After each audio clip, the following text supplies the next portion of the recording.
Voilà, donc bonsoir à tous et à toutes, et comme on disait avant de commencer l'enregistrement, c'est mon fils qui a choisi le thème de ce soir, et c'est vrai que c'est pas un thème facile. Éteignez les portables, merci.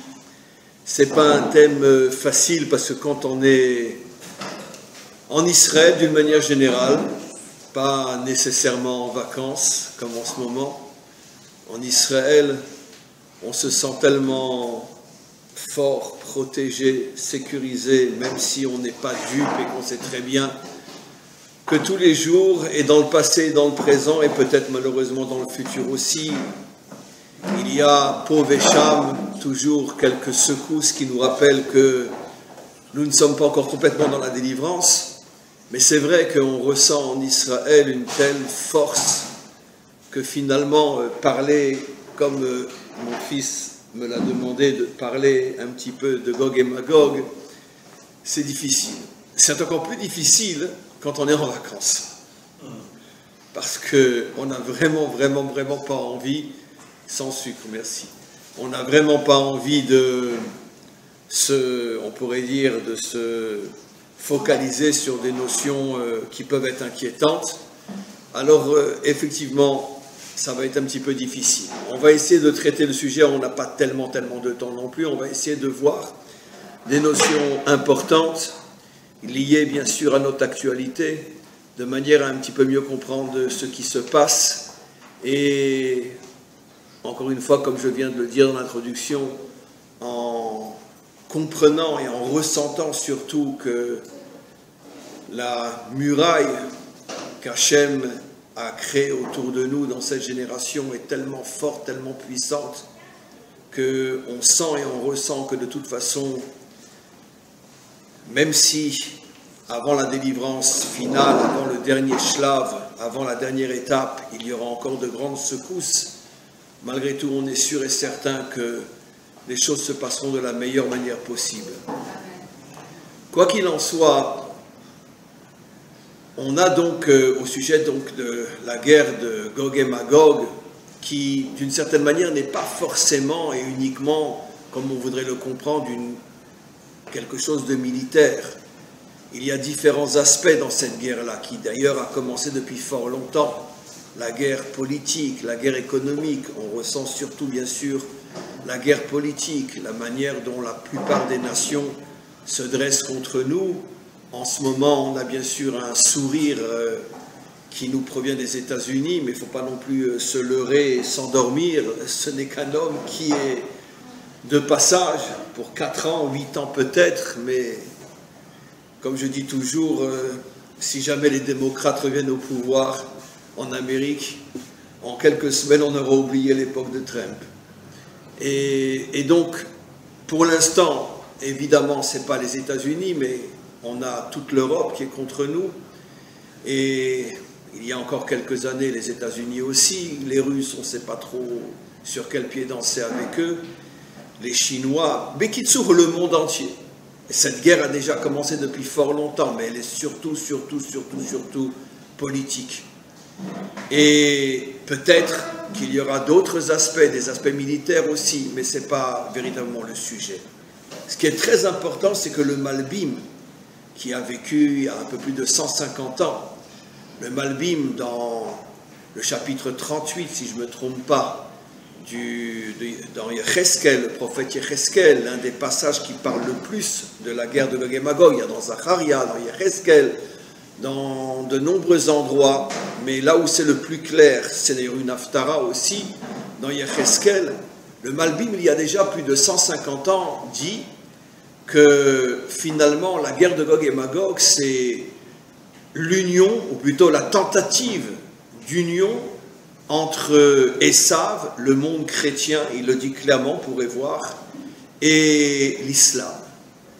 C'est un chidouche, bien qu'on va voir que ce chidouche, il est fondé sur des textes, c'est un chidouche parce qu'il aura été, si je ne me trompe pas, le premier à prendre la responsabilité de nommer clairement Gog et Magog. Gog et Magog, depuis des millénaires, c'est toujours resté, on pourrait dire, une grande énigme. Tous les commentaires du Nar se sont toujours bien gardés d'essayer de mettre le doigt sur les peuples ou les nations qui pouvaient effectivement représenter Gog et Magog. Si je ne me trompe pas, le premier qui le fera, ça sera le Malbim. Le Malbim que l'on peut considérer comme le Rashi du Nar, le Rashi des Nevim et Ktuvim, bien avant la création de l'État d'Israël, bien avant que l'on puisse même imaginer tout ce que nous vivons aujourd'hui, tout ce que nous voyons, qui prouve qu'il avait parfaitement raison, parce qu'effectivement, on voit bien qu'il y a une tentative d'union entre l'Occident chrétien, ou d'origine chrétienne, et l'islam. On va rentrer un peu plus dans les détails au fur et à mesure, et il fallait vraiment avoir du roi Kodesh, il y a presque 200 ans, pour mettre le doigt si précisément sur les composants de Gog, et finalement l'histoire lui a donné raison. Mais en vérité, le Malbim n'a rien inventé. Et on peut même se demander pourquoi d'autres ne l'ont pas dit avant lui, parce que effectivement, le Talmud lui-même, au début de Masechet Avodah Zara, va dans le même sens. J'ouvre une parenthèse avant de rentrer dans le texte et dans d'autres textes. Il est vrai que très souvent, quand on lit un texte dans le Talmud, ou dans le Midrash, ou dans le Zohar, des fois, alors que ça paraît évident qu'il fait allusion à ce qu'on va expliquer, des fois, il nous manque, vous savez, c'est comme une clé. Une clé, s'il manque ne serait-ce qu'un demi-millimètre d'entaille ou de morceau que la clé doit avoir, la porte ne s'ouvrira pas. Et à partir du moment où le Malbim vient, il nous dit, la guerre de Gog et Magog, c'est effectivement l'union entre Esav et Ishmaël, tout d'un coup, des dizaines de textes qu'on a un peu partout dans la Torah chez Béalpé, qui datent, eux, depuis de 2000 ans, deviennent évidents. On se dit, mais c'est pas possible, comment qu'on ne l'a pas vu avant le Malbim? Par exemple, au début de Masechet Avodah Zara, il y a un texte absolument incroyable, qui cache des sodotes vraiment inimaginables, on ne va pas pouvoir tout expliquer, mais le Midrash, la Gemara, c'est de la Haggadah, dans son langage métaphorique, dit qu'au moment de la délivrance, juste avant la délivrance finale, Hachem, le maître du monde, va prendre un Sefer Torah, il va le serrer contre lui, et il va s'adresser au monde entier, à tous les peuples, aux 70 peuples, et il va dire que tous ceux qui se sont occupés de ma Torah pendant toute l'histoire, qu'ils viennent et prennent leur récompense. Je vous laisse deviner qui va venir et qui ne viendra pas. Alors tous les peuples se mettent à courir pour aller chercher leur récompense. Il y en a un seul qui ne bouge pas, c'est les Juifs. Voilà ce que nous dit l'Agma. Donc tous considèrent qu'ils ont œuvré pour la Torah dans ce monde. Alors évidemment, ce n'est pas 1 heure de cours qu'il nous faudrait pour décrypter ces codes, parce que c'est complètement codé. Comment qu'on peut imaginer que les nations puissent imaginer un seul instant recevoir une récompense pour l'accomplissement de la Torah, à plus forte raison qu'Israël, lui, ne bouge pas, d'après le texte. Il va falloir que Hachem l'appelle, parce que lui ne se considère pas comme étant concerné par cette récompense. Bon, une histoire de fou. Mais on ne va pas, bien sûr, tout expliquer. Mais quoi qu'il en soit, le texte nous dit que les peuples vont venir complètement mélangés. Complètement mélangés. Birvouvia. Il faut comprendre que ce texte a été écrit il y a plus de 2000 ans. Et dans le contexte de l'époque, imaginez des peuples complètement mélangés au point qu'on ne sait plus qui est qui, un phénomène typiquement moderne. Aujourd'hui, je veux dire, chercher un Français en France, chercher un Belge en Belgique, vous en trouvez, ce sera difficile de savoir qui est français, qui ne l'est pas. Donc ce phénomène du Irvouvia, du mélange, qui est lié au fait que le monde est devenu un village et que tout le monde peut être partout, et que de toute façon, toute l'histoire des réfugiés fait que finalement l'Europe est complètement envahie par toutes sortes de personnes. Cette situation n'existait pas il y a 2000 ans. Les peuples se préservaient énormément. Les Grecs étaient Grecs, les Romains étaient Romains, les Égyptiens étaient Égyptiens. Le mélange des peuples n'existait pas. Si, il y avait un mélange. Mais c'est-à-dire les étrangers, c'était tous des esclaves. Mais un étranger ne devenait pas grec. Un étranger ne devenait pas romain. Donc la notion de Irvouvia, de mélange total, n'existait pas. On est bien en présence d'un texte qui explique ce qui se passera juste avant la délivrance finale, finalement nos générations. Et le maître du monde, voyant arriver les peuples complètement mélangés, leur dit « démélangez-vous Je veux que chaque peuple apparaisse devant moi selon son histoire, selon son identité, selon son caractère. Je ne veux pas de mélange. Alors tous les peuples retournent et font le tri, et donc tous ceux qui ne sont pas français sont mis de côté pour redevenir et retourner de là où ils viennent, et ainsi de suite. Encore une fois, c'est un texte inimaginable, c'est inconcevable, il y a 2000 ans, une histoire pareille. C'est vraiment du Roi Kodesh. Et donc tous les peuples se reconstituent, et enfin ils apparaissent devant le Maître du monde.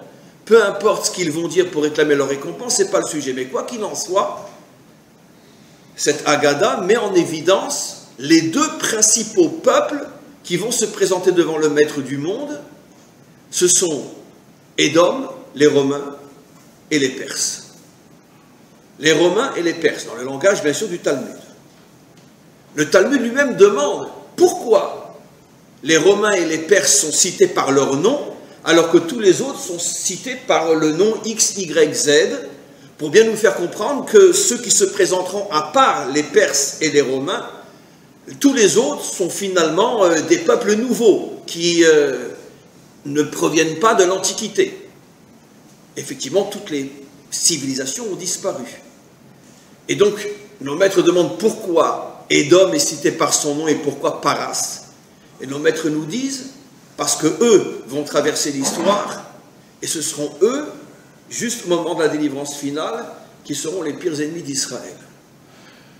Traduit dans le langage d'aujourd'hui, le monde occidental et l'Iran. On va revenir sur ce phénomène-là.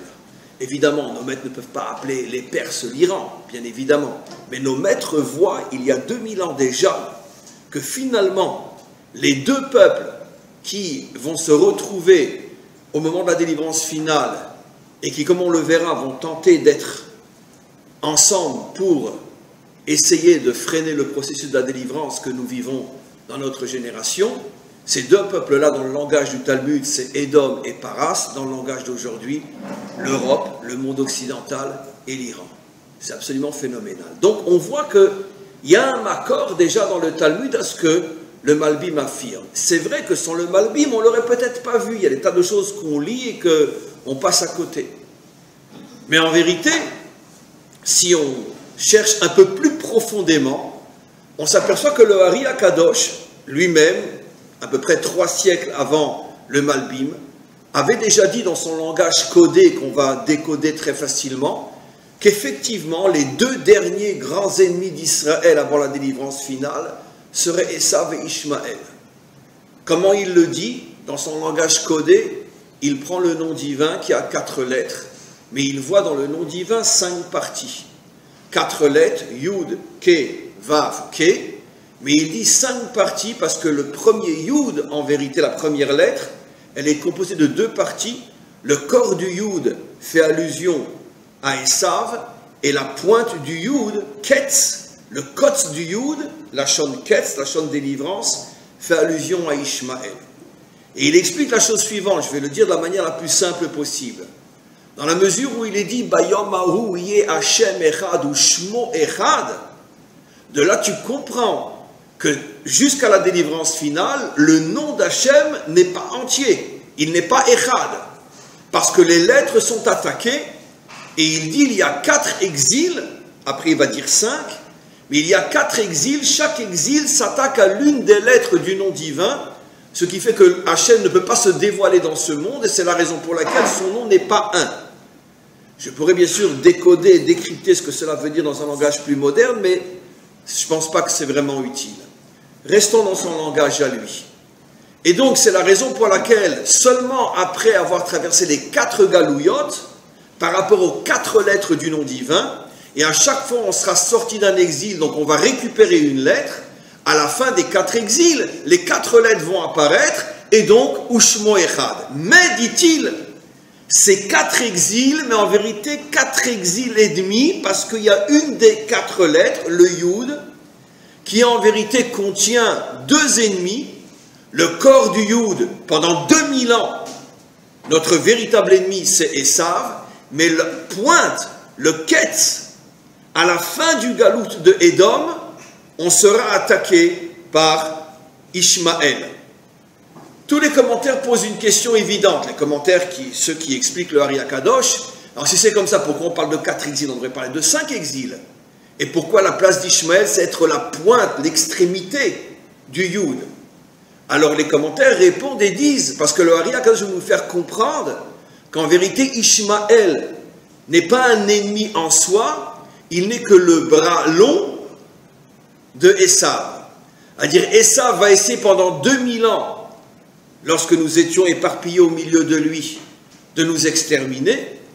Et quand il s'apercevra qu'on lui échappe et qu'il n'a pas eu le temps de finir son travail, alors finalement il se servira comme la pointe d'une épée, il se servira d'Ishmaël en s'unissant à lui d'une manière très simple. Il lui donne de l'argent, il le soutient sur le plan politique, surtout de l'argent, des millions et des millions et des millions d'euros sont versés au Hamas et partout pour pouvoir justement soutenir le terrorisme contre Israël, comme on le sait, les Français en première ligne.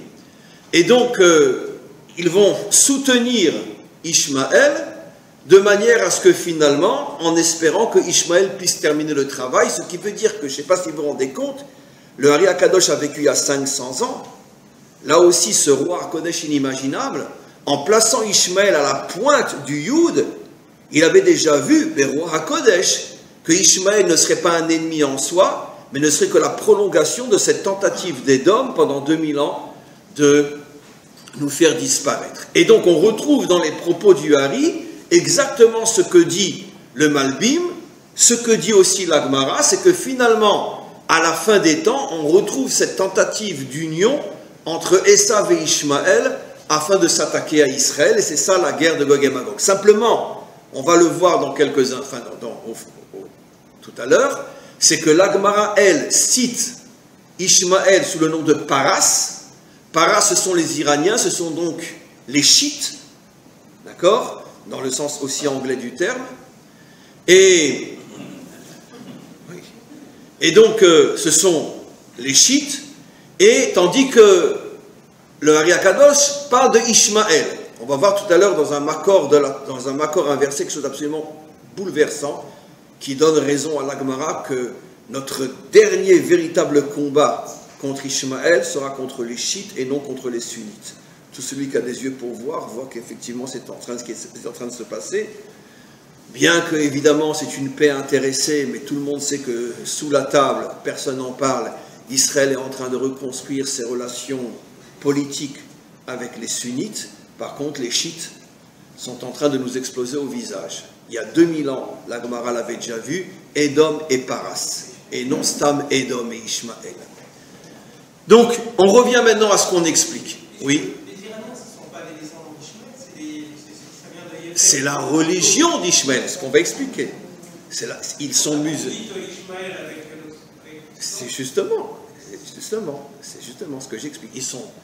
Ishmaël, c'est le Ishmaël biologique et le Ishmaël religieux. Les Pakistanais ne sont absolument pas des Arabes, les Indonésiens ne sont pas des Arabes, la plus grande nation musulmane dans ce monde, ce sont les Indonésiens. Et ils n'ont rien à voir avec les Arabes, mais ils ont quand même pris, et ce sont des sunnites en plus. Donc ils ont entièrement pris la religion d'Ishmaël. Donc Ishmaël, en tant que spiritualité, est passé, avec certaines nuances qu'on va expliquer, est passé en Iran aussi. Les chiites sont minoritaires, la majorité des musulmans sur terre, 90% des musulmans sur terre sont sunnites et non chiites. Justement, on va expliquer ce qui se passe justement avec Paras dans quelques instants. Mais quoi qu'il en soit, le Hari Akadosh reste plus général, il parle d'Ishmaël, qui est la pointe. Ce qui est très intéressant aussi, c'est que comme je l'ai mentionné, le mot pointe du Yud, Kotz Shel Yud, fait aussi allusion à Ketz Kol Basar. Vous savez que dans le langage biblique, tanachique, la délivrance s'appelle aussi Ketz. Et donc nos commentaires expliquent que finalement il y a un autre remèze dans les propos du Hari Akadosh, quand on arrivera à une génération où, visiblement, sur le terrain, nos vrais ennemis seront Ishmaël, alors on sera sûr qu'on est rentré dans les dernières phases de la délivrance finale. C'est ce que nous vivons. C'est intéressant de voir comment nos maîtres, avec des codes, avec des métaphores, avec des agadotes, comment ils ont déjà tout vu il y a des millénaires. Alors on va essayer de rentrer un peu plus en profondeur et surtout d'essayer de comprendre pourquoi Gog, et ça le Malbim ne l'a pas dit, le Malbim a parlé d'Ishmaël et de Édom, le Hari Akadosh parle de Ishmaël et de Édom, finalement il n'y a que la Gemara qui parle de Édom et de Paras, donc l'Occident et les Iraniens. C'est ce qu'on voit aujourd'hui. On va essayer de comprendre un peu plus en profondeur pourquoi finalement le dernier grand combat d'Israël avant la délivrance finale, c'est celui donc qui nous oppose à cette union entre Esav et Ishmaël. La question n'est pas pourquoi Esav et Ishmaël, parce que de toute façon ça fait des siècles et des siècles qu'on a un problème avec Esav et Ishmaël. Mais pourquoi, d'après tout ce qu'on a expliqué, Gog, c'est cette tentative d'union entre Esav et Ishmaël afin de nous détruire. Pourquoi tout d'un coup essayent-ils de s'unir alors qu'eux-mêmes ont été et sont plus ou moins encore jusqu'à aujourd'hui en guerre et durant toute l'histoire. Les guerres des croisades et jusqu'à aujourd'hui, je veux dire, c'est un paradoxe fou parce que d'un côté ils essayent d'être ensemble, d'un côté récemment, personne ne le sait en France, mais nous le savons, le Mossad vient de déjouer un attentat des Iraniens à Paris. Oui, bien sûr. Mais personne n'en parle. Mais ceux qui savent le savent. D'ailleurs, certains journaux en ont parlé, pas en France, pas en Europe, bien sûr, en Israël on en a parlé. Un très très gros attentat iranien à Paris. Et d'un autre côté, ils essayent absolument... Donc, bon, c'est ce paradoxe fou, mais quoi qu'il en soit, dire qu'ils sont vraiment unis, c'est impossible. Si ça ne dépendait que d'Ishmaël, ça fait longtemps que le monde occidental aurait disparu. Et pourtant, ils essayent de se mettre ensemble contre Israël. Alors, qu'est-ce qui se passe? C'est pour ça que je pose la question, ce paradoxe fou. Alors, on va revenir à une source très très intéressante, qui est un midrash aussi, qui va nous permettre de comprendre pas mal de choses, en ce qui concerne les deux temples détruits, et le troisième que l'on attend, et qui sera bientôt reconstruit, Be'ezrat Hashem.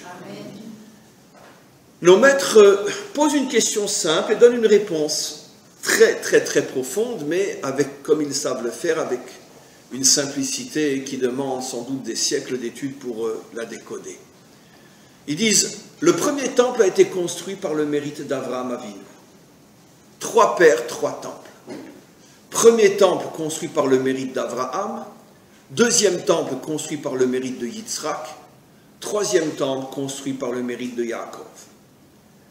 Bien sûr, sur chaque mot que je viens de dire, on pourrait parler des heures et des heures, vous en avez tous et toutes conscience, mais on ne peut pas, c'est impossible. Quel rapport? Bon, c'est ce qu'ils disent. Et bien sûr, ils se posent eux-mêmes une question. Dans la mesure où il est évident que Avraham, Yitzhak et Yaakov sont 3 géants, alors pourquoi les 2 premiers temples ont été détruits? Pourquoi le troisième, qui sera construit par le mérite de Yaakov, pourquoi celui-là méritera-t-il d'être éternel? Alors ils répondent eux-mêmes à cette question, ils disent, c'est vrai, le premier temple a été construit par le mérite d'Avraham, mais il a été détruit par la même source. La source est Avraham, et cette source, elle a donné aussi naissance à Ishmaël.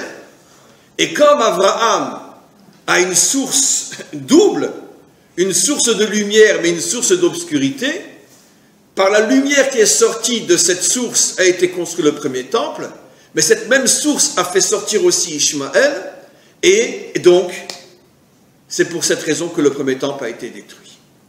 Le deuxième temple, pareil, une source de lumière inimaginable, des mérites gigantesques, Yitzhak, mais d'un autre côté, de Yitzhak va sortir Esav.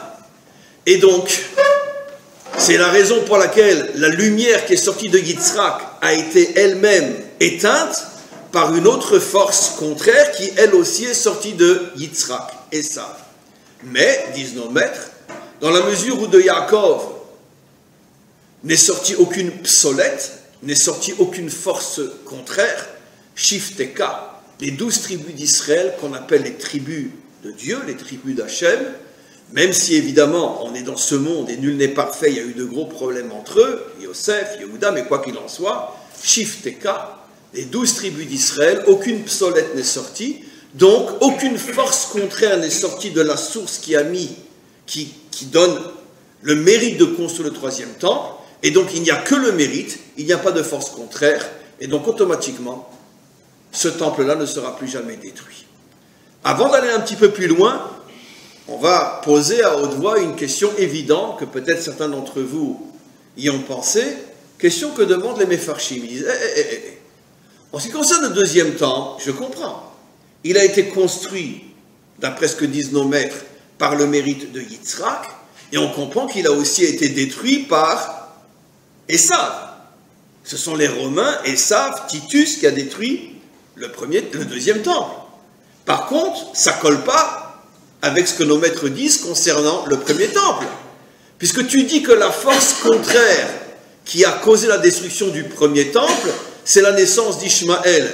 Mais ce n'est pas Ishmaël qui a détruit le premier temple, c'est Nabuchodonosor. C'est Babel. Non, Babel. Nos maîtres répondent, les commentaires, répondent. De là, encore une fois, là, on est en plein roi HaKodesh.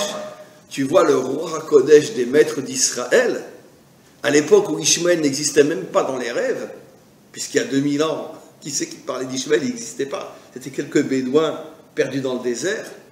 Nos maîtres avaient déjà vu qu'un jour, Ishmaël conquérait tout le Proche-Orient. Et ils disent, parce que la Babylonie qui a détruit le premier temple, ce n'est pas l'Irak d'aujourd'hui. La Babylonie comprenait quoi à cette époque-là?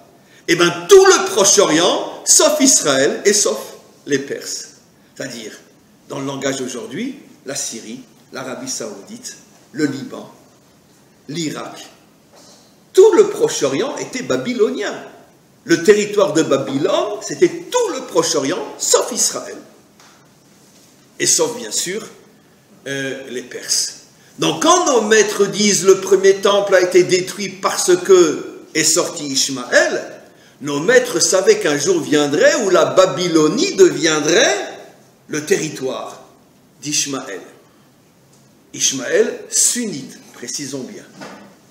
Et donc, c'est une sorte de prophétie de roi HaKodesh, dans la mesure où ces ennemis qui ont détruit le temple portaient en eux potentiellement leur retournement à la religion d'Ishmaël, on les considère dès le départ comme des Ishmaélites, et donc c'est pour ça que nos maîtres nous disent que le premier temple a été détruit, effectivement, à cause d'Ishmaël. Pour le deuxième temple, ça colle parfaitement, c'est bien Esav, c'est bien Titus. Le premier temple, on avait une question, quel rapport entre la Babylonie et Ishmaël? Quand on sait que le territoire babylonien, c'était en vérité tout le Proche-Orient, effectivement, l'islam est né au Proche-Orient.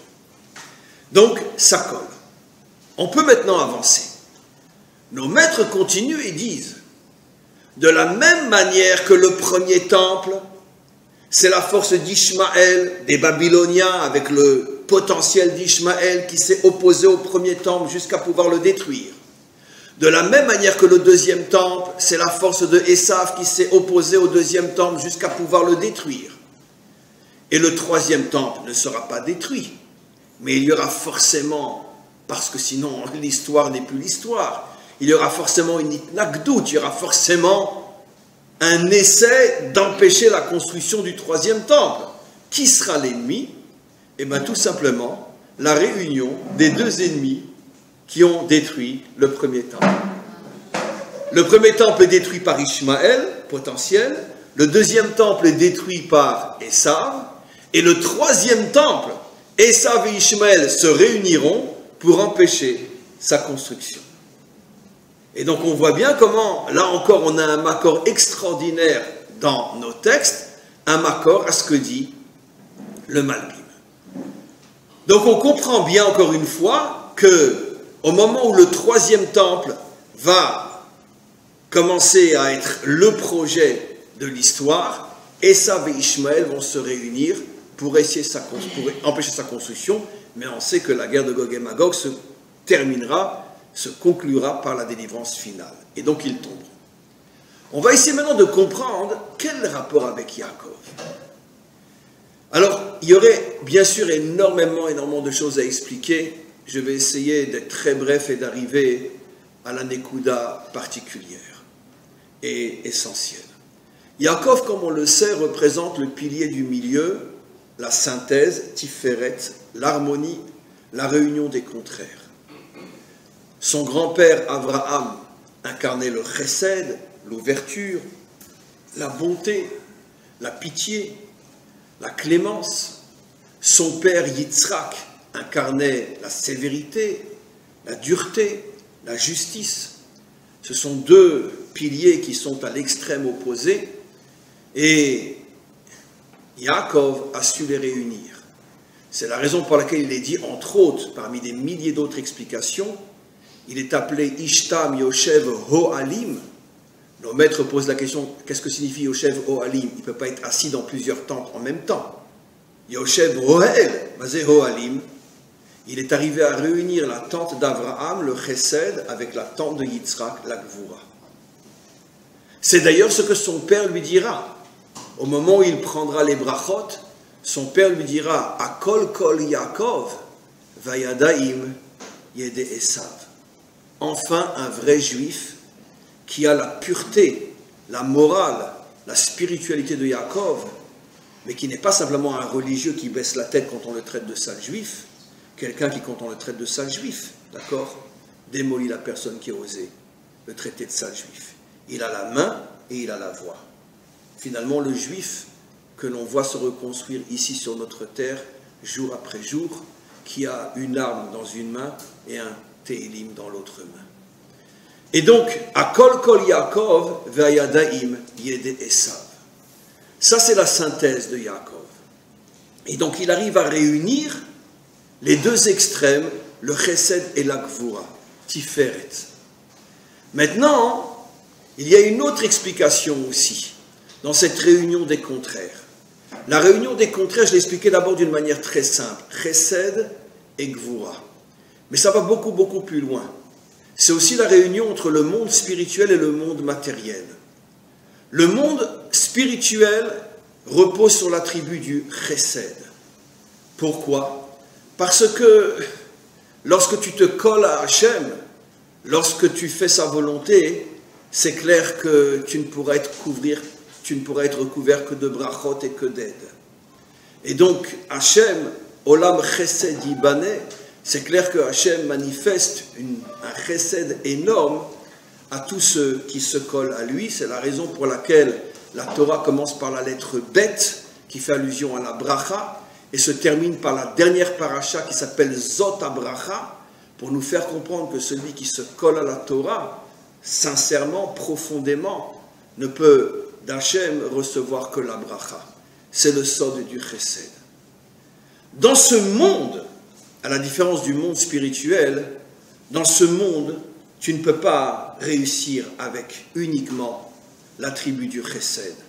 Parce que ce monde est un monde dur, ce monde est un monde violent, ce monde est un monde rempli de malfaiteurs et de gens méchants, et tu ne peux pas réussir dans ce monde si tu n'as pas de la gvoura, si tu n'as pas de la force, si tu ne sais pas te battre aussi.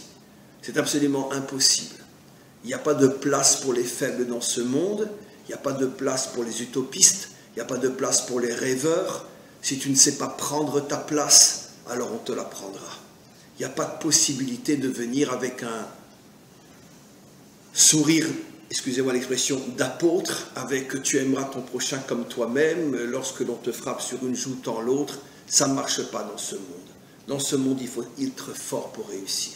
Trouvez-moi un seul homme qui a réussi un seul projet, qui ne lui a pas demandé des forces et du courage et de la messirut nefesh inimaginable.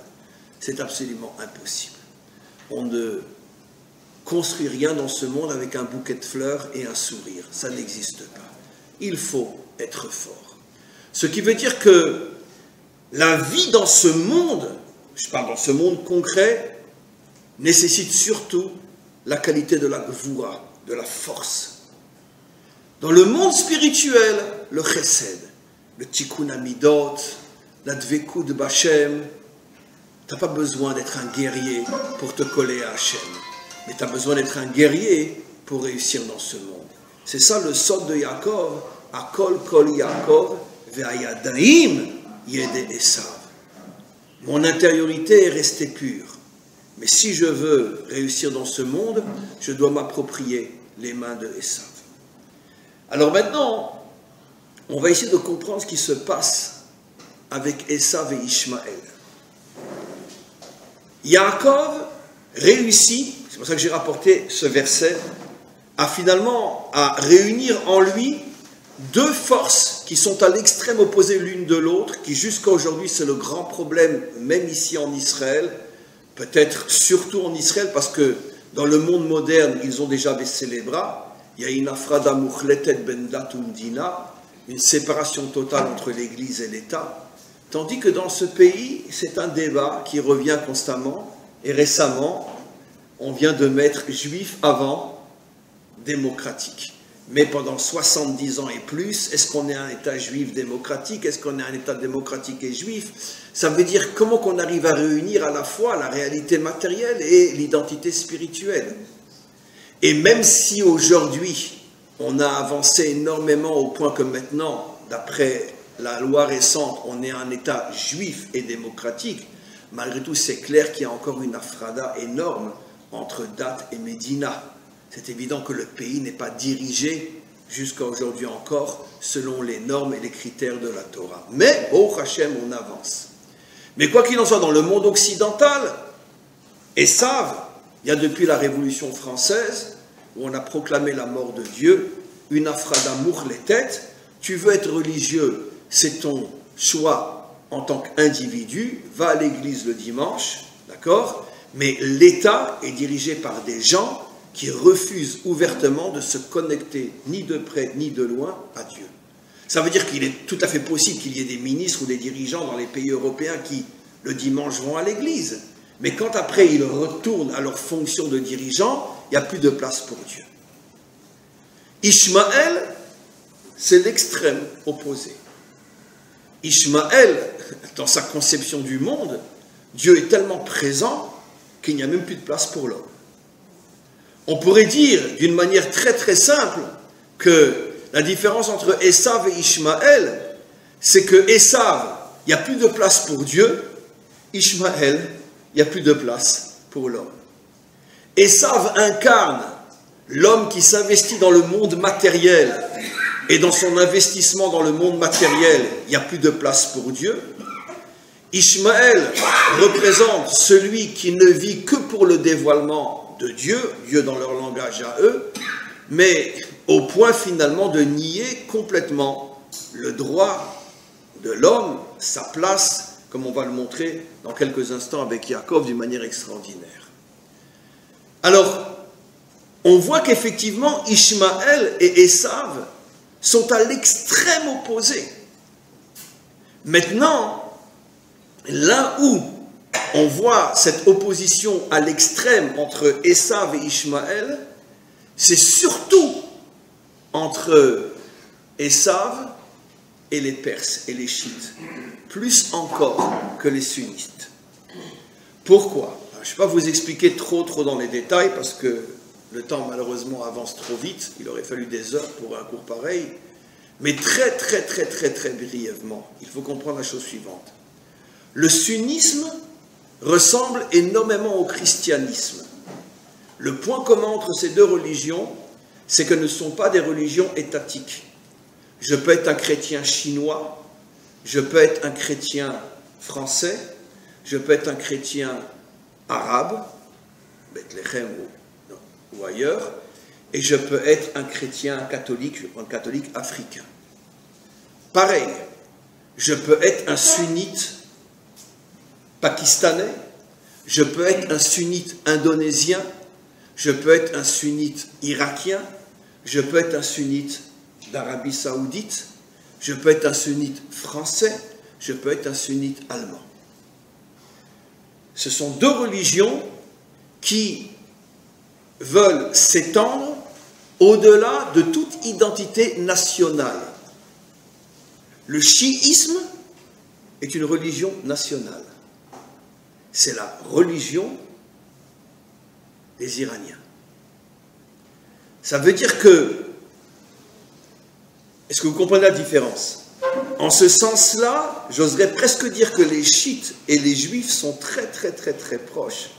C'est pour ça que le dernier conflit va être entre nous, parce que justement, plus on est proche et plus il y a des tensions. Pour nous, juifs, c'est évident. On ne peut pas être juif français.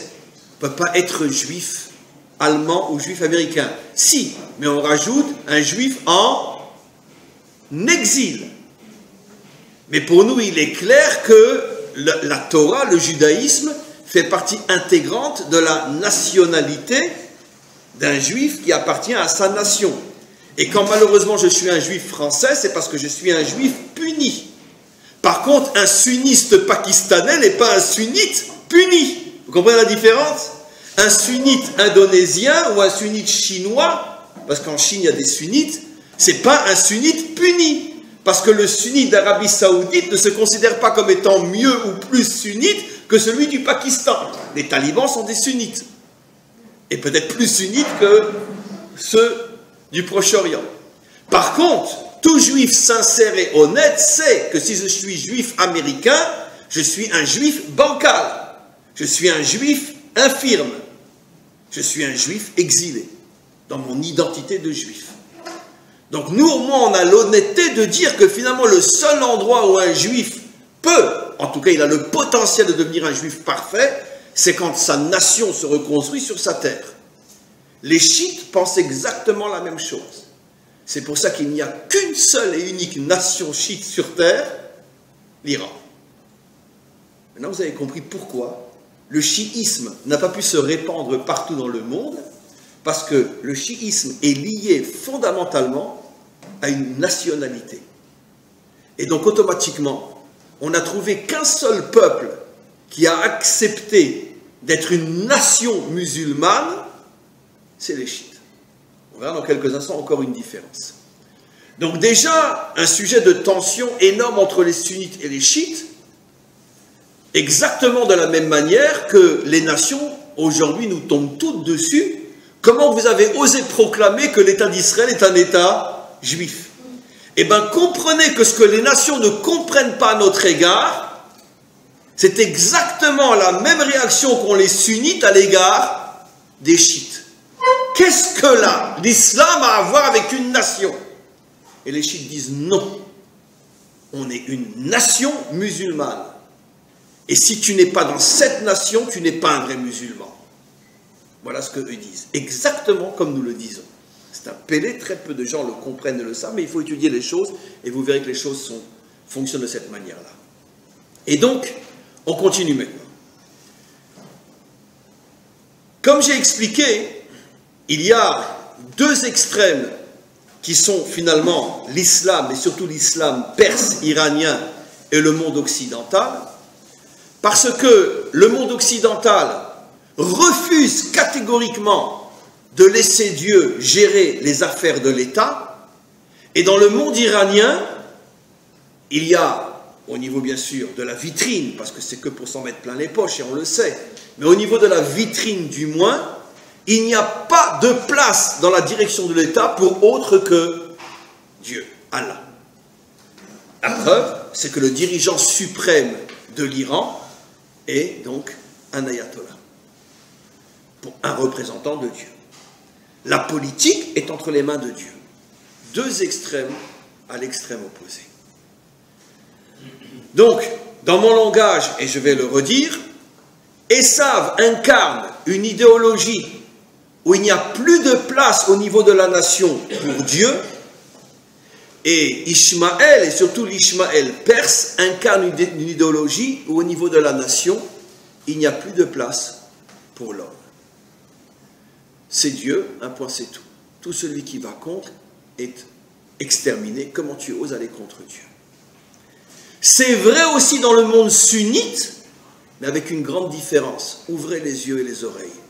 Dans le monde sunnite, un homme est complètement exterminé s'il va à l'encontre de la religion. À l'encontre de la religion. Si par exemple, il fait des choses que le Coran interdit. Tandis qu'en Iran, c'est considéré comme une faute aussi grave si tu vas contre l'État. Parce que l'État est l'État de Dieu. Alors que les sunnites ne disent pas que l'État est l'État de Dieu. Le Coran, la religion est la volonté de Dieu, mais pas l'État. Même s'il est dirigé par des religieux, mais pas l'État. Les Iraniens sont les seuls qui disent l'État est dirigé par Dieu. Donc si tu vas contre l'État, tu vas contre Dieu. Ça c'est typique aux chiites. Comment? République islamique. République islamique, exactement. C'est un concept qui est uniquement iranien. Et donc, on a deux extrêmes qui sont vraiment à l'opposé. Il n'y a pas de place pour Dieu, Esav, il n'y a pas de place pour l'homme, Ishmaël. Ishmaël, chiite. Maintenant, ils veulent se réunir contre Yaakov. Pourquoi? Parce que Yaakov, et surtout le Yaakov de la délivrance, le troisième temple, c'est cette chokhma, cette sagesse inimaginable que l'on essaye de chercher, que de trouver surtout et de dévoiler depuis des millénaires, et nous ne sommes pratiquement encore jamais arrivés à la dévoiler dans toute sa splendeur. Cette chokhma qui arrive justement à unir Dieu et l'homme, mais sans que l'un ne bouffe l'autre. Parce que chez Ishmaël, Dieu bouffe l'homme. Chez Esav, l'homme bouffe Dieu. Yaakov, Israël, Or la Goyim, essaye de dévoiler dans le monde cette sagesse où les deux s'associent, mais il n'y en a pas un qui bouffe l'autre. C'est la chokhma la plus difficile, la plus compliquée. Ça fait 4000 ans qu'on essaye de la trouver, de la dévoiler, et ça fait 4000 ans qu'on n'arrive pas et qu'on se débat encore avec ce problème-là. Je parle pas seulement bien sûr au niveau individuel, je parle au niveau d'une nation, parce qu'au niveau individuel, il y a eu des tzadikim dans toutes les générations. L'un des exemples les plus célèbres, c'est le roi David, qui est arrivé à unir à la perfection la spiritualité et l'action. C'est en même temps un politicien, c'est en même temps un guerrier, c'est un chef d'armée, c'est un homme qui passe sa vie sur un cheval avec une épée dans la main, c'est en même temps l'homme qui a donné au monde les Tehillim. Donc trouver quelque part dans l'histoire humaine cette union parfaite entre une spiritualité extrême et une force extrême, c'est un cas unique, c'est David. Mais ce n'est pas encore la nation. Même à l'époque du roi David, ce n'était pas la nation, c'était David. En tant que nation, Israël n'est jamais, même de très loin, a réussi à unir à la fois les deux. Jamais. Mais la différence avec les nations, c'est que les nations, même si on leur donnait 50 milliards d'années pour réussir, ne réussiront jamais. Nous, en 4000 ans, on va réussir, on est très proche de réussir. Et finalement, on va réussir. Comment? Non. Même Shlomo HaMelech, non. Pourquoi? La preuve, c'est que c'est à l'époque de son fils qu'il y a eu le schisme. Ça veut dire que, d'ailleurs, la Gemara le dit, au moment où il a épousé Bat Paro, qu'est-ce qui s'est passé? Hachem a décrété que Rome détruirait Israël et que commencerait le dernier exil. C'est-à-dire au début de son règne, et regardez ce que dit Rashi dans le Nar, le Pérec, retrouvez-le, je ne peux pas savoir par cœur. Rashi dit qu'au moment de l'inauguration du temple, Rashi dit que Hachem ce jour-là a scellé la destruction du premier temple. Ça veut dire que dans la vitrine, Shlomo a l'air d'être un homme parfait, et sa nation aussi. Dès qu'on gratte un petit peu, on s'aperçoit que des catastrophes. C'est son fils qui va provoquer la séparation entre la synagogue et l'État, puisque l'État, les 10 tribus, vont se séparer du temple. Donc, la séparation entre la synagogue et l'État. Et même lui, c'est au moment, quand il avait encore 12 ans, il épouse Bat Paro, et ce jour-là, Hachem dit, on scelle l'exil de Édom, le 4e et le plus grand exil. C'était sur le mot Javé. Comment? Sur le mot Javé. Au moins le temps de Shlomo HaMelech a renforcé. Non, parce que dans le fond, dans le potentiel, il y avait déjà la ruine. Puisque c'est ce que je vous explique. Au niveau de la vitrine, non. Mais le jour où il s'est marié avec Bat Paro, pourquoi ça c'est un sujet en tant que tel? Hachem a décrété le 4e exil. Ça veut dire que déjà de son vivant, au début de son règne, bien avant encore qu'il épouse les 1000 femmes, déjà au début de son règne est scellé le plus douloureux, le plus long, le plus terrible de tous les exils d'Israël, 2000 ans déjà. l'exil de Édom. Donc vous voyez bien que si Hachem scelle cette xéra au moment où Shlomo commence sa vie de roi, alors ça veut dire que déjà à ce moment-là il y a un problème. C'est très profond, je ne dis pas que j'ai donné toutes les réponses, mais on voit déjà qu'il y a un problème à ce moment-là. Donc maintenant je voudrais vous apporter, pour conclure, il reste 5 minutes, 2 exemples extraordinaires au niveau de Yaakov. On va peut-être déborder de 5 minutes, on a commencé aussi avec 5 minutes de retard, donc on m'a dit 1 heure, ce sera 1 heure. Montrer la chokhma inimaginable de Yaakov, comment il arrive justement à faire cette union entre l'homme et Dieu sans que l'un ne bouffe pas l'autre. Il y a une place pour l'homme et une place pour Dieu. Et toute la chokhma est de savoir quand c'est moi qui commande et quand je m'efface devant toi. Mes amis, on a tous lu et entendu déjà des milliers de fois cette histoire de Yaakov qui se déguise en Esav pour prendre les brachot de son frère. Au début, c'est vrai qu'il ne voulait pas, il avait très très peur d'être maudit par son père. Mais je vous pose une question. Même au début, quand il ne voulait pas, et il évoque le fait que peut-être son père va le découvrir et le maudire, mais tu as un argument 1000 fois plus solide, 1000 fois mieux à donner à ta mère, qui est un argument, on pourrait dire, qui est très connu dans le monde d'aujourd'hui. Mais ne t'inquiète pas, mon fils, ce que tu dois avoir, tu l'auras. Si c'est toi qui dois être béni, ben Dieu te le donnera, mon fils. Alléluia, alléluia. Je ne sais pas si c'est parole de rabbin ou parole de curé, mais en tout cas, c'est dire, ce genre de discours aujourd'hui, il est partout dans notre peuple. Ça veut dire, mais fais confiance en Dieu. Si tu penses que les bénédictions te reviennent, tu as besoin de te comporter comme un serpent, tu as besoin de te déguiser. Non seulement tu fais une ishtadlout pour recevoir les brachot, mais en plus une ishtadlout qui frise la corruption, le vol, le manque d'intégrité. Tiens, présenté comme ça, c'est déjà différent, hein? Mais vous entendez souvent des discours rabbiniques, etc., où on vous dit, mais écoutez, ne jalousez pas, ne convoitez pas, ce que vous devez recevoir, vous le recevrez. Si c'est à toi, tu le recevras. Si c'est pas à toi, tu as beau le prendre, ça te sera enlevé. Comme ce que disent nos maîtres, d'ailleurs c'est un enseignement.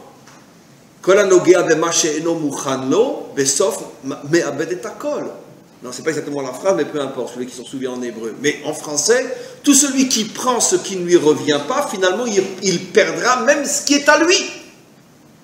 Et un autre texte qui dit que ce que tu dois recevoir, tu le recevras. C'est un des fondements de la Yahadout bon marché qu'on enseigne aujourd'hui.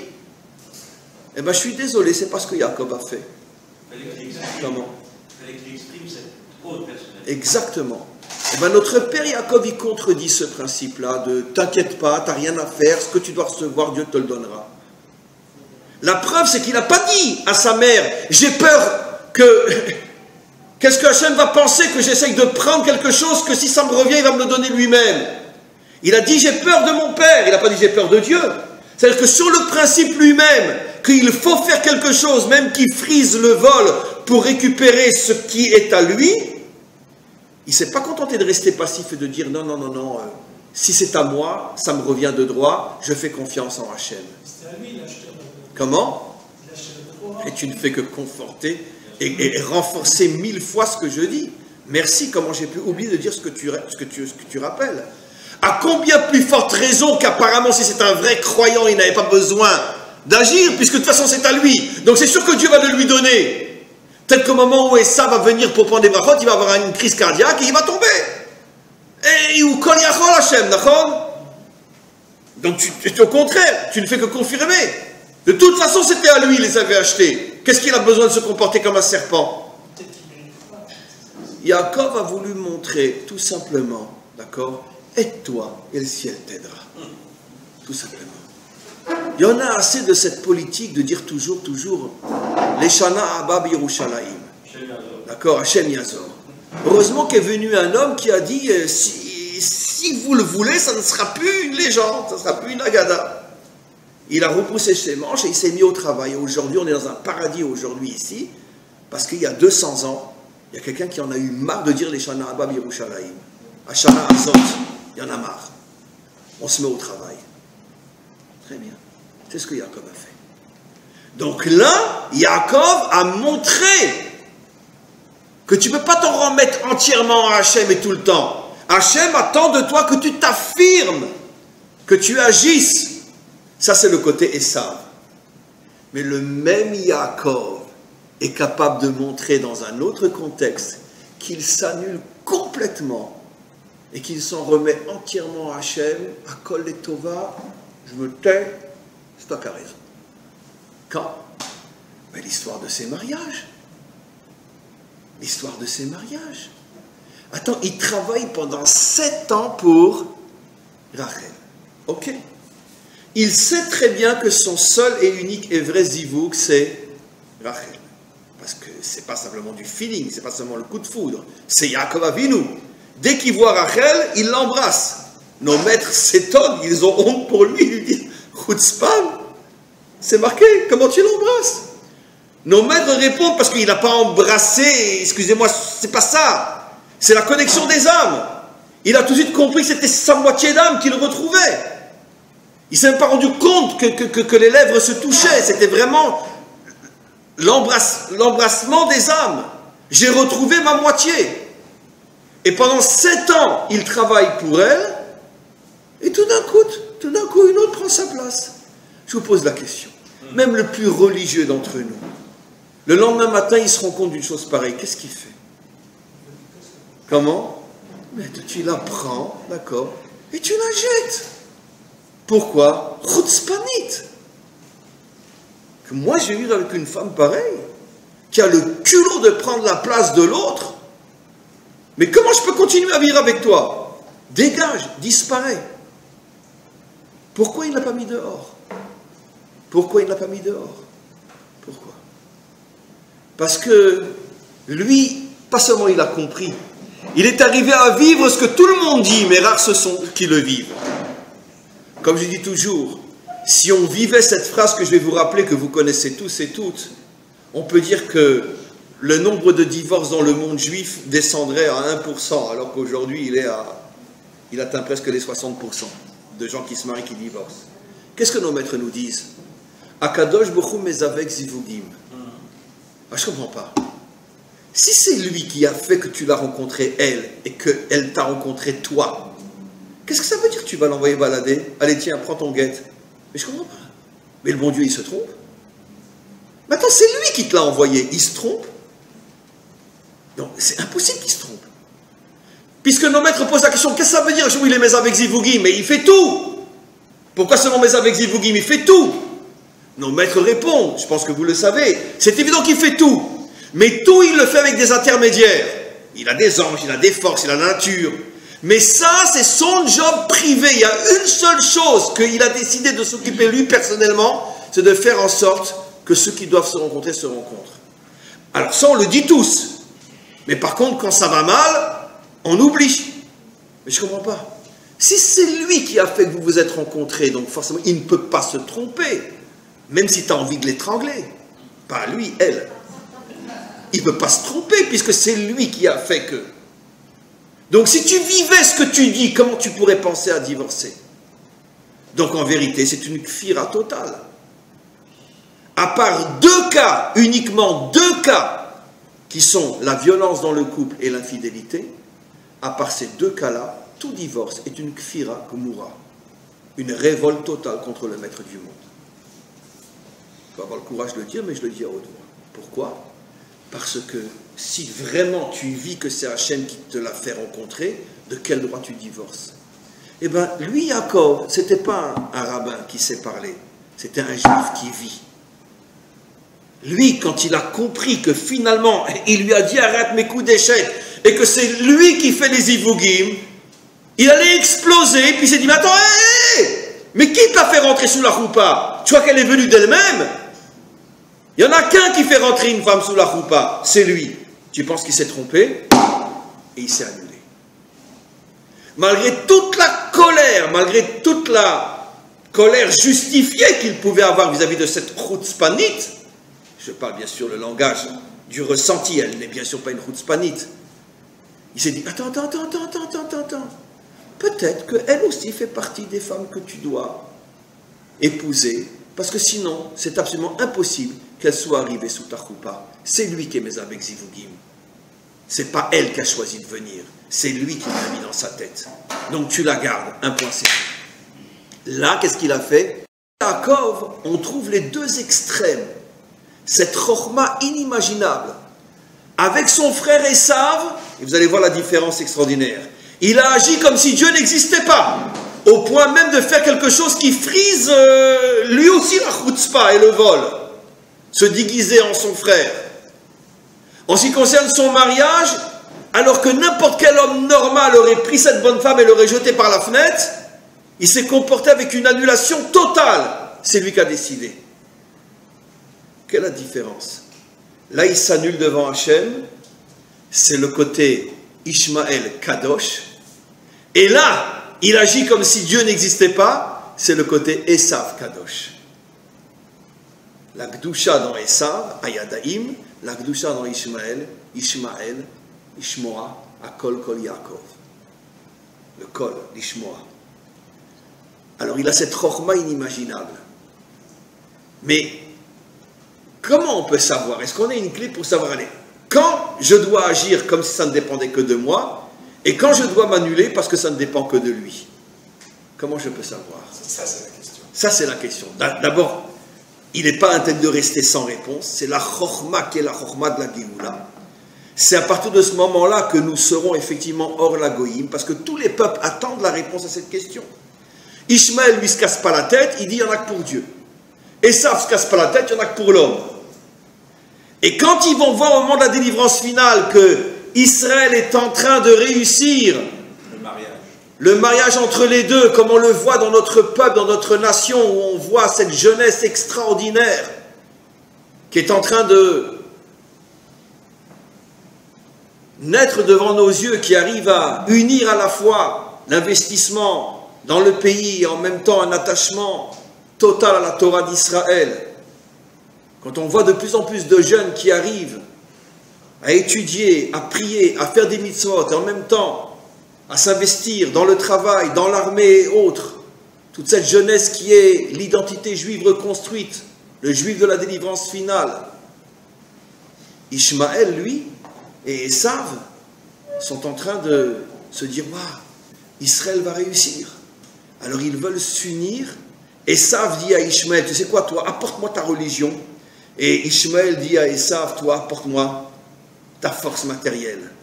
On va essayer d'être un nouveau Yaakov. Mais comme c'est dans la Touma, ça ne marchera pas. Et au fur et à mesure que notre peuple arrive à trouver cette synthèse entre le monde d'en haut et le monde d'en bas, on voit que l'Europe et les Iraniens, surtout l'Europe et les Iraniens, essayent de s'unir pour nous détruire. Au Hachem, Israël ne se laisse pas faire. Et comme le berceau de Édom, c'est l'Italie, c'est l'Europe. Après, bien sûr, c'est comme le soleil, il envoie des rayons partout. Il y a les Russes, il y a les Américains, bien sûr. On parle des Américains, je vois la puissance aujourd'hui, c'est l'Amérique. Oui, mais l'idéologie savique est encore en Europe plus qu'aux États-Unis. La précédente présidence aux États-Unis, c'est exactement Edom Ishmael dans le même personnage. L'idéologie édomique, son berceau, c'est encore l'Europe. On n'est pas dupe, on sait très bien que si demain, encore une fois, comme j'ai dit au début du cours, les démocrates reviennent au pouvoir, à vision humaine, allez-nous, ce qui va nous arriver. On est resté sur la touche, les Américains. Si un jour il y a l'Europe et l'Iran qui s'unissent, c'est la puissance mondiale. On va rester sur la touche, on va pas se taire, on va pas faire isolationnisme. Mais je ne parle pas de la puissance, je parle de l'idéologie. L'idéologie, oui, mais le moteur de cette idéologie anti-Yaakov, elle provient de l'Europe. Notre pire ennemi est européen. Même à l'époque d'Obama, Obama n'a pas fait, en tous les cas visiblement, ce que les Européens, s'ils avaient la puissance des Américains, imagine-toi, le plus grand cadeau qu'Hachem nous a fait, c'est que les Européens n'ont plus la force que les Américains et les Russes. Si les Européens avaient aujourd'hui la force des Américains, à vision humaine, je dis bien, je parle comme un homme qui ne voit qu'avec ses yeux de chair, il n'y aurait plus d'État d'Israël. Je parle comme un homme qui ne voit qu'avec ses yeux de chair. L'un des plus grands cadeaux qu'Hachem nous a fait ces dernières décennies, c'est qu'il a enlevé à l'Europe toute sa puissance. Parce que si la force était aussi là où se trouve le berceau de l'idéologie anti-Yaakov, alors là on serait dans une posture. Heureusement que même si les démocrates reviennent au pouvoir aux États-Unis, malgré tout les États-Unis c'est pas l'Europe. Dans leur anti-Israël. Dans la Seconde Guerre mondiale, ni Roosevelt ni Truman ne sont venus au secours d'Israël. Ils savaient tout et pourtant ils sont restés chez eux. Mais malgré tout, la guerre a eu lieu malgré tout sur le territoire européen. C'est pas non plus pour rien. En tous les cas, j'ai pas répondu à la question comment qu'on va faire la différence, comment qu'on va savoir quand s'annuler et comment on va savoir quand il faut se battre. Alors, il y a un critère parmi des milliers d'autres que je voudrais vous donner, mais qui est une clé qui est très importante dans la vie. Quand tu as en face de toi quelqu'un que tu sais, c'est un ennemi juré. Et ça, depuis le ventre de sa mère, il se bat contre Yaakov. D'accord ? Contre quelqu'un qui s'affiche clairement comme étant ton ennemi, il t'est absolument interdit de t'en remettre à Hachem. Il y a une guerre, tu fermes ta Gemara, tu prends ton fusil. D'accord ? Interdit de t'en remettre à Hachem. C'est pour ça que le Gius, c'est la première mitzvah qu'un jeune juif devrait faire ici en Israël. C'est mon avis personnel. Hein. Vous pouvez vous lever et partir. C'est pas d'accord.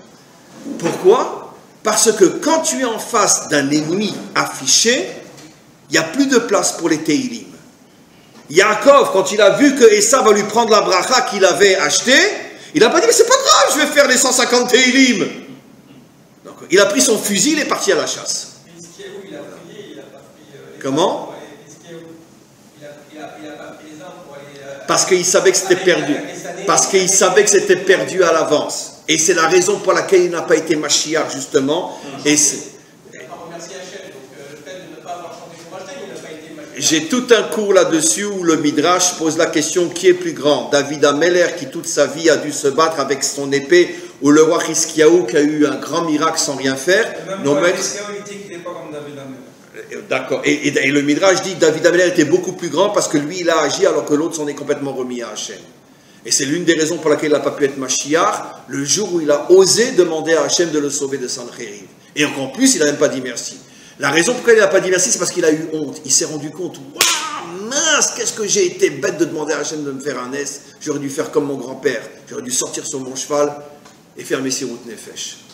Donc il y a beaucoup d'explications là-dessus. Mais quoi qu'il en soit, pour conclure la chose suivante, quand tu es en face de quelqu'un qui depuis toujours s'affiche comme étant ton ennemi, il n'y a plus de prière, il n'y a plus de Teilim, il n'y a plus de Gemara, il n'y a plus de Beth Midrash, plus de Shiva.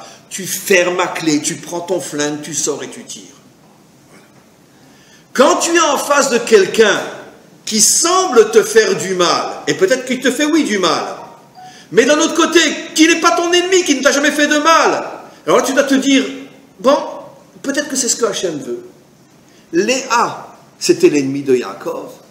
Léa avait déjà fait du mal à Yaakov. Léa avait déjà dit qu'elle veut faire du mal à Yaakov. Là, c'est une pauvre fille manipulée par son père et surtout manipulée par le maître du monde.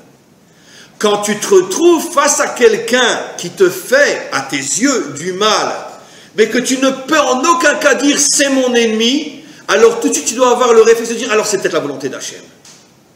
Vous voyez ? Face à un véritable ennemi, tu oublies Hachem. Ça veut dire, aide-toi et le ciel t'aidera. Il ne t'aidera que si tu te prends en main. Quand tu es dans une situation où effectivement tu es victime, mais d'un autre côté tu ne peux pas dire que ceux qui t'ont fait victime sont des ennemis, alors peut-être que là tu dois te dire, c'est la volonté d'Hachem, je laisse faire.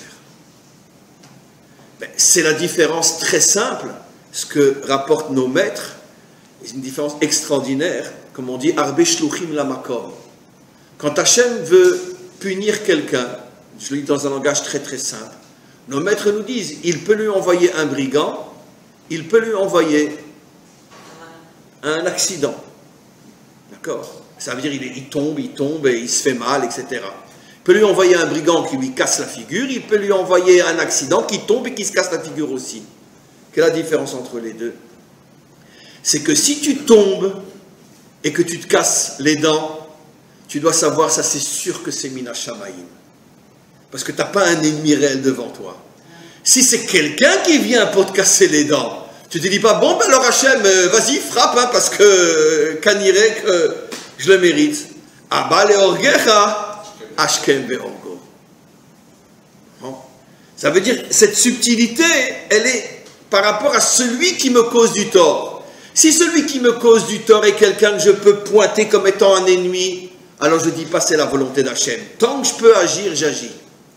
Mais quand je suis dans une situation où l'ennemi, c'est clair que ce n'est pas un ennemi comme la jeune Léa qui n'a aucune intention de faire du mal, au contraire, parce qu'elle va avoir le mérite de vivre à côté de ce tzaddik-là. Même si elle fait du mal, elle est pleine de bonnes intentions, elle ne peut pas être identifiée comme un ennemi. Là, tout de suite, qu'est-ce que dit Jacob? C'est la volonté d'Hachem. L'ennemi, c'est la vanne. Comment? Si déjà, l'ennemi, c'est la vanne, mais pas Léa. D'accord, mais pas Léa en tous les cas. Pas Léa.